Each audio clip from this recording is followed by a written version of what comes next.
అందరికీ నమస్కారం. ఇంత మంచి అవకాశం ఇచ్చిన బ్రహ్మర్షి పితామహ పత్రిజీకి నా హృదయపూర్వకంగా కృతజ్ఞతలు. ఇక్కడున్న వాళ్ళందరి మాస్టర్స్కి చాలా చాలా కృతజ్ఞతలు. నా పేరు సుధాకర్, నేను ఫ్రాన్స్లో ఉంటాను. 2020లో ధ్యాన పరిచయం అయింది. ఒక 30 minutes ఆడియో ట్రాక్ పెట్టుకొని ధ్యానం చేయడం స్టార్ట్ అయింది. లోపల నుంచి ఆనందం మొదలైంది, అర్థమవుతలేదు. రెండో రోజు ధ్యానం చేస్తున్న ఆనందం మొదలైంది. కోవిడ్ టైం, జాబ్ లేదు, ఖాళీగా ఉండడం కదా అని ధ్యానం స్టార్ట్ చేసిన. వారం రోజుల్లోనే ఆనందం ఎక్కువ అవుతుంది. అసలు టెన్షన్ ఏం లేకుండా చాలా ప్రశాంతంగా ఉంటుంది వారం రోజుల్లోనే. కొన్ని మిస్టికల్ ఎక్స్పీరియన్స్ వస్తున్నాయి. స్టార్టింగ్ భయమైంది, ఏంది ధ్యానం అంటే ప్రశాంతత కోసం చేస్తారు కానీ ఏవేవో కనిపిస్తున్నాయి, ఎక్కడెక్కడో తిరుగుతున్నాం, ఏం అర్థం కాలే. తర్వాత ఇంకా రీసెర్చ్ చేస్తే దీన్ని యాస్ట్రల్ ఎక్స్పీరియన్స్ అంటారు, దీన్ని క్లియర్ వాయన్స్ అంటారు, దీన్ని క్లియర్ ఆడియన్స్ అంటారు అని ఒక 2 weeksలో మొదట్లో నాకు అనుభవం రావడం, దాని తర్వాత ఒక వీడియో దొరకడం. థ్యాంక్స్ టు పిఎంసి ద్వారా చాలా నేర్చుకున్నా. నాకు ఎందుకంటే అక్కడ ఎవరు లేరు, నేను ఒక్కడే ధ్యానంలోకి వచ్చిన. ఎవరు చెప్పినా కానీ అసలు నాకు ఎవ్వరు తెలియదు. పిఎంసిలో నాకు వీడియో దొరికేది, నాకు ఆన్సర్ వచ్చేది. ఇలా 3 నెలలు రోజు 4 గంటలు 5 గంటలు ధ్యానం చేస్తూ ఉన్నా, బుక్స్ చదువుతూ ఉన్నా. చాలా హ్యాపీగా అనిపిస్తుంది. అప్పటి వరకు అన్నీ ఉన్నాయి, డబ్బు ఉంది, మంచి జాబ్ ఉంది, మంచి ఎడ్యుకేషన్ ఉంది, మంచి ఫ్యామిలీ ఉంది. బట్ ఏదున్నా సాటిస్ఫాక్షన్ లేదు, లోపల దుఃఖం. ఎందుకున్నా నేనని? ఎందుకంటే జీతం వస్తుంది, సంపాదిస్తున్నాం, ఓకే అన్నీ ఉన్నాయి, బట్ సాటిస్ఫాక్షన్ లేదు. ఎందుకోసం? చిన్నప్పటి నుంచి చెప్పారు మంచి కష్టపడి చదవండి, హ్యాపీగా ఉంటారని. బట్ అంత సెటిల్ అయిన తర్వాత కూడా హ్యాపీనెస్, ఒక జాయ్ అనేది లేకపోతే ఎందుకు అనేది క్వశ్చనింగ్లో ఉండేది. అప్పుడు మెడిటేషన్ చేస్తూ ఉంటే నేను భూమి మీద పుట్టింది ధ్యానం చేయడానికి అని ఫస్ట్ అర్థమైంది. ధ్యానం చేసి నా లోపలిలోకి నేను వెళ్ళడానికి, బయట ఏది సాటిస్ఫై చేయలేదు. బట్ లోపలికి వెళ్తూ ఉంటే నాకు బయట ఏది లేకపోయినా పర్లేదు, లోపల ఒకటి ఉంది అని ఆ బ్రహ్మానందం, ఆ సచ్చిదానందం లోపల నుంచి అర్థమవుతుంది అన్నట్టు.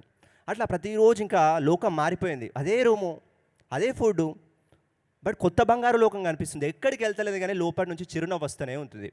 ధ్యానం చేయకపోయినా చిరునవ్వే, ధ్యానం చేసినా చిరునవ్వే. తర్వాత 3 నెలలు తర్వాత అట్లా ధ్యానం కంటిన్యూ చేస్తూ ఉంటే, ధ్యానంలో కూర్చున్నప్పుడు ఒక 3 గంటలు ధ్యానం చేసిన తర్వాత లోపల నుంచి ఒక వాయిస్ వినిపించింది. నీ యొక్క జన్మ లక్ష్యం ధ్యాన ప్రచారం చేయడానికి, పిరమిడ్స్ ఎనర్జీ యొక్క విశిష్టత చెప్పడానికని. అర్థం కాలే. ధ్యాన ప్రచారం అంటే తెలుసు, ధ్యానం అంటే. పిరమిడ్ అంటే నేను అప్పటి వరకు పెట్టుకోవడం అసలు పిరమిడ్ ఏంటో కూడా తెలియదు. ఎందుకంటే ఫ్రాన్స్లో అప్పుడు పిరమిడ్స్ కూడా లేకుండే. దాని తర్వాత నాకు కళలు రావడం మొదలైపోయింది. ప్రతిరోజు పిరమిడ్స్ గురించి కళలు వస్తున్నాయి. ఎక్కడికో వెళ్ళి ధ్యానం చేస్తున్నట్టు, ఈజిప్ట్లో ఉన్న పిరమిడ్స్ కనిపిస్తున్నట్టు, పిరమిడ్ వరల్డ్స్ కనిపిస్తున్నట్టు, కొంతమందితోని పిరమిడ్స్ గురించి నాకు ఎక్స్ప్లెయిన్ చేస్తున్నట్టు అనిపించింది. అరే నేను ఒక ఇంజనీర్ని కాదు, నాకెందుకు పిరమిడ్ గురించి వస్తున్నాయి, నాకే ఎందుకు పిరమిడ్ ఎనర్జీ విశిష్టత గురించి చెప్పారు అని ఇంకా కంటిన్యూ చేస్తే, సరే ఇదేదో బాగుంది కదా అని ఒక చిన్న పిరమిడ్ క్యాప్ తెచ్చుకున్నా. ఇండియా నుంచి తెప్పించా ఫ్రెండ్తో ఒక 4-5 months తర్వాత. అది పెట్టుకున్నాక ధ్యానం చేస్తూ ఉంటే ఒక అరగంటలో కుదిరే ధ్యానము ఒక 5-10 నిమిషాల్లోనే ఎనర్జీని ఫీల్ అవ్వడం స్టార్ట్ అయిపోయింది. అప్పుడు నాకు అర్థమైంది, అరే చూస్తే ఏం లేదు, 4 గోడలు లాగుంది సింపుల్గా, బట్ ఎనర్జీ ఎట్లా వస్తుంది? ఇది ఒక ఎలక్ట్రిక్ డివైస్ కూడా కాదు, ఇంత సింపుల్గా అనేది నా రీసెర్చ్ అక్కడి నుంచి మొదలైంది. ఇది ఏదో ఉంది, నాకు పిరమిడ్కి ఏదో కనెక్షన్ ఉంది, లోపల నుంచి సాటిస్ఫాక్షన్ అనిపిస్తుంది పిరమిడ్స్ గురించి తెలుసుకుంటూ ఉంటే. ఇంకా మొదలైంది the secret power of pyramids, the pyramid power, pyramids గురించి తెలుసుకోవడం స్టార్ట్ అయిపోయింది అన్నట్టు. అట్లా బుక్స్ చదువుతూ ఉంటే ఇన్ని 100,000 లాభాలు ఉన్నాయి ఆ పిరమిడ్స్ వల్ల అనేది అర్థమైపోయింది అన్నట్టు. ఆ ప్రతిసారి వీడియోస్ చూడడం, తర్వాత ఇన్ని వేల పిరమిడ్స్ భూమి మీద ఉన్నాయా అని చూడడం, తర్వాత బోస్నియాలో ఉన్న పిరమిడ్స్ విజిట్ చేసినప్పుడు మా అన్నయ్య కొంచెం డిప్రెషన్లో ఉండే కొన్ని ఇష్యూస్ వల్ల. ఆ అన్నయ్య నాతో కార్ డ్రైవింగ్ కోసం వచ్చాడు. అక్కడ హిల్ స్టేషన్ కాబట్టి నాకు కార్ డ్రైవింగ్ రాదని తీసుకెళ్తే, ఆ 3 days రిట్రీట్ అయ్యి అక్కడ మంచిగా ధ్యానం చేసి వచ్చిన తర్వాత చాలా ఎనర్జెటిక్గా కనిపిస్తున్నాడు. అందరు అడుగుతున్నారు, రాజేందర్ చాలా ఎనర్జెటిక్గా కనిపిస్తున్నావు, ఏమైందంటే ఏం కాలే, నేను మా తమ్ముతో ఎక్కడికి వెళ్ళినావు అంటే బోస్నియా పిరమిడ్స్ దగ్గరికి వెళ్ళినా. అప్పుడప్పుడు నాతో ధ్యానం చేసేది, వచ్చింది నా కోసం. కాకపోతే 3 రోజుల తర్వాత చాలా రిలీఫ్ అయిపోయాడు, చాలా ఎనర్జెటిక్గా కనిపించడం మొదలైంది. నేను షాక్ అయిపోయినా. అరే అంటే పిరమిడ్ చుట్టుపక్కల కొంత ధ్యానం చేసినా ఇంత లాభం ఉంటుందా అనేది అన్నయ్యది ఫస్ట్ ఓకే ఎవిడెన్స్. ఓకే ఈ బుక్లో చెప్పింది కరెక్టే, నాకు ధ్యానం తొందరగా కుదురుతుంది, అన్నయ్య మానసిక సమస్యల నుంచి బయటకు వచ్చింది 100% సత్యమే అని అర్థం చేసుకున్నా. అక్కడ డాక్టర్ శ్యామ్ ఉస్మానాగిష్ అని కొంతమంది సైంటిస్టులు కలవడం జరిగింది. కలిసిన తర్వాత అక్కడ వాళ్ళు ఎన్నో ఎక్స్పెరిమెంట్లు చేస్తున్నారు. అక్కడ 29,000 సంవత్సరాల కిందనే పిరమిడ్స్ ఉన్నాయి. ఇది ఈరోజు చరిత్ర కాదు, కాకపోతే మర్చిపోయినాం. మళ్ళీ ఆ యొక్క పిరమిడ్స్ మళ్ళీ ఇప్పుడు భూమి మీదకి వస్తున్నాయి అన్నట్టు. ఆ యొక్క 5th dimensionకి మనం అందరం వెళ్ళడానికి, అద్భుతంగా జీవించడానికి, బంగారు లోకాన్ని రూపుదిద్దుకోవడానికి. అని అర్థమైంది అన్నట్టు.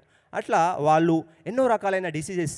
సో అక్కడ బోస్నియాలో వాళ్ళు వచ్చిన వాళ్ళందరూ మెడిటేషన్ అనే ఛాంబర్స్ ఉంటుంది, అక్కడ కూర్చోవాలి. ఎన్నో డిసీజెస్ నుంచి బయటకు వచ్చిన వాళ్ళు ఉన్నారు. అస్తమా ప్రాబ్లం నుంచి, లంగ్స్ ప్రాబ్లం నుంచి. అక్కడ వాళ్ళు మిషన్స్ పెట్టి చూపిస్తున్నారు, పిరమిడ్ ముందు ఎలా ఉంది నీ ఆరా, పిరమిడ్ తర్వాత ఎలా ఉంది, పిరమిడ్కు వెళ్ళక ముందు నీ ఎనర్జీస్ ఎలా అలా అయినాయి ఉన్నాయి, చక్రాస్, దాని తర్వాత ఎలా ఉంది. కంప్లీట్గా ఇది గుడ్డిగా నమ్మాల్సిన అవసరం లేదని అప్పుడు నాకు అర్థమైంది, ఇంకేదో అద్భుతంగా ఉందని. ఆ తర్వాత ఆ 3-4 రోజులు చేసిన తర్వాత లోపల నుంచి నువ్వు ఈజిప్ట్ వెళ్ళాలని ఇంట్యూషన్ వస్తుంది, ఉంది జాబ్ ఉంది, నేను ఎట్లా వెళ్ళాలి, ఎందుకు వెళ్ళాలి, మళ్ళీ లోపల నుంచి వస్తుంది, అలాగే రోజు వస్తుంది నువ్వు ఈజిప్ట్ వెళ్ళాలని. సరే అని చెప్పి ఒక 15 రోజులు లీవ్ పెట్టాను. నాకు కూడా తెలియదు ఎందుకు ఎలా పెట్టబడిందో అనేది. అక్కడికి వెళ్ళాను, ఈజిప్ట్ పిరమిడ్ ముందు దాని ఆపోజిట్లో ఒక రూమ్ తీసుకున్నాను. అక్కడ ఉండి రోజు పిరమిడ్కి వెళ్ళడం, ఒక బాక్స్ తీసుకొని ఆ కింగ్ చాంబర్ దగ్గరికి వెళ్ళిన తర్వాత ఫస్ట్ రోజు ఆ పిరమిడ్ చూసినప్పుడు షాక్ అనిపించింది. అరే ఇదైతే మనుషులు కట్టింది అయితే కాదు, ఇంత గొప్ప మాసివ్ పిరమిడ్ ఎందుకోసం కట్టారు అని ఆ కింగ్ చాంబర్లో వెళ్ళి కూర్చోగానే ఒక నిమిషంలోనే లాట్ ఆఫ్ ఎనర్జీస్ని ఇక్కడ ఫీల్ కావడం జరిపోయింది, ఒక్కటే నిమిషంలో పిరమిడ్ ఆ కింగ్ చాంబర్లో, ఈజిప్ట్ గీజా పిరమిడ్లో. ఆ తర్వాత కొంచెం కింద ఒక చాంబర్. ఆ తర్వాత వాళ్ళు చెప్తున్నారు నువ్వు వెళ్ళు ఇక్కడ మెడిటేషన్ చేయడానికి కాదు, మరి ఎందుకు, చూడ్డానికి, జస్ట్ ఫర్ విజిటింగా. అరే పిరమిడ్ అంటే గొప్ప క్షేత్రం, ఎనర్జీస్ని మనం రిసీవ్ చేసుకోవాలి, కానీ ఫోటో తీసుకొని ఫేస్బుక్లో పెట్టుకోవడానికి కాదు కదా అని అనిపించింది. ఆ తర్వాత వాళ్ళు ఎలుగొట్టడం స్టార్ట్ అయిపోయింది, 5 minutesకే బయటకు పంపిస్తున్నారు.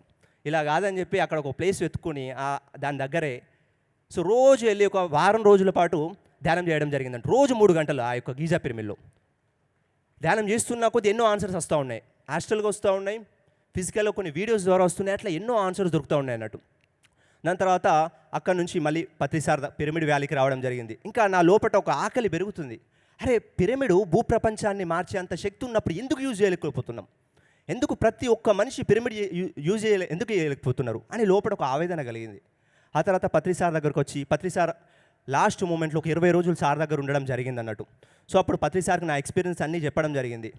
చాలా హ్యాపీగా ఫీల్ అయ్యాడు. అక్కడ కూడా కొన్ని ఎక్స్పీరియన్స్ వచ్చాయి, ఎంతోమంది పిరమిడ్ మాస్టర్స్ అక్కడ కలవడం జరిగింది అన్నట్టు. ఇంత అద్భుతంగా ఇక్కడ పిరమిడ్ మూవ్మెంట్ జరుగుతుందా అని చెప్పి. సో అట్లా తర్వాత ఇంత గొప్ప పిరమిడ్ను మా ఊరిలో ఎందుకు కట్టకూడదని చెప్పి ఇండియా వెళ్ళి ఒక 14x14 పిరమిడ్ కట్టడం జరిగింది మద్దుట్ల అనే గ్రామంలో, జగిత్యాల జిల్లాలో.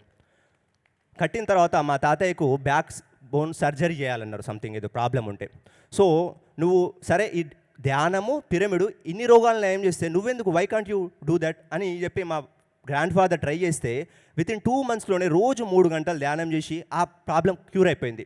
మా చిన్నమ్మకు కీళ్ళ నొప్పులు ఉండే, అవి పోయినాయి. మా అమ్మకు థైరాయిడ్ ఉండే, థైరాయిడ్ తగ్గిపోయింది.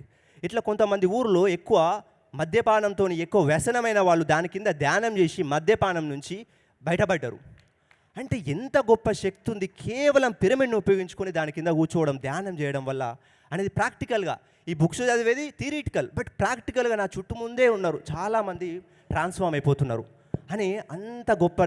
ఇంకా రీసెర్చ్ చేస్తూ ఉంటే డాక్టర్ అలెగ్జాండర్ గోలార్డ్ అని అక్కడ రష్యాలో కొన్ని పిరమిడ్స్ కట్టి వ్యవసాయంలో 5 రోజులు ఆ పిరమిడ్ విత్తనాలను ఉంచి వాటితో పంట వేస్తే 30% దిగుబడి పెరిగిందంట. కేవలం పిరమిడ్ విత్తనాలను వాడడం వల్లనే 30% పెరిగింది. ఫర్టిలైజర్స్ కూడా తగ్గించుకోవచ్చు. అంటే మనము వ్యవసాయ రంగంలో కూడా రసాయనాలను తగ్గించి పిరమిడ్స్ని ఉపయోగించుకోవచ్చు. అదేవిధంగా కొన్ని పీతలను పిరమిడ్ కింద ఉంచి కేవలం 2 నెలలు బతుకుతాయి. ఆ పీతలను పిరమిడ్ కింద ఉంచి 1 year బతికేటట్టు చేసారు. అంటూ ఊహించండి. ఒక టైఫోమ్యూరియం అనే ఒక క్యాన్సర్స్ ఎలుకలకు ఎక్కించి వాటికి ఇంజెక్ట్ చేసి వాటిని పిరమిడ్ను ఉంచడం వల్ల 70% ఎలుకలు పిరమిడ్లో ఉంచినవి బతుకుతే కేవలం 7% పిరమిడ్ బయట ఉన్నాయి బతికినాయి. అంటే ఊహించండి, కేవలం పిరమిడ్ ఎనర్జీలో ఉండడం వల్లనే 70% బతికినాయి. 7% ఎక్కడ, 70% ఎక్కడ, 60%, సుమారు 60%. ఇట్లా కొంతమంది జైల్లో ఎక్కువ అల్లరి చేస్తున్నారని ఒక నల్ల ఉప్పు తీసుకుపోయి పిరమిడ్లో కొన్ని రోజులు ఉంచి ఆ నల్ల ఉప్పుతో వంట వండిపించి అక్కడ జైల్లో ఉన్న వాళ్ళందరికీ తినిపించారు. 3 నెలల తర్వాత అక్కడ ఉన్న వాళ్ళందరూ గొడవలు తగ్గడం స్టార్ట్ అయిపోయింది. వాళ్ళు జైళ్ళ నుంచి రిలీజ్ అయిపోయిన తర్వాత కూడా క్రైమ్ రేటు తగ్గింది. స్నేహపూర్వితంగా ఉండేవడం మొదలైంది. బుక్స్ చదవడం మొదలుపెట్టారట. అప్పటి వరకు గ్రంథాలయంలో అడుగుపెట్టిన వాళ్ళు. అంటే చూడండి, పిరమిడ్ శక్తి మానసికంగా ఎట్లా అభివృద్ధి తీసుకొస్తుంది, వ్యవసాయ రంగంలో ఎట్లా అభివృద్ధి తీసుకొస్తుంది, రేడియేషన్ను తగ్గిస్తుంది. ఆ పిరమిడ్ కింద వాటర్ నుంచి మనం తీసుకోవడం వల్ల మన యొక్క మాలిక్యూల్ స్ట్రక్చర్ను చేంజ్ చేసి మనను ఆధ్యాత్మికంగా ఉపయోగపడేటట్టు చేస్తుంది. ఇట్లా చెప్పుకుంటూ పోతే అన్నింటికి ఈ రోజుల్లో సునామీలు, భూకంపాలు అని ఎన్నో వస్తున్నాయి. మనం పిరమిడ్స్ను నిర్మించుకోవడం వల్ల సునామీలు ఆగిపోతాయి, భూకంపాలు ఆగిపోతాయి, టైఫాన్స్ తగ్గిపోతాయి. పిరమిడ్ శక్తికి అంత గొప్ప శక్తి ఉందన్నట్టు.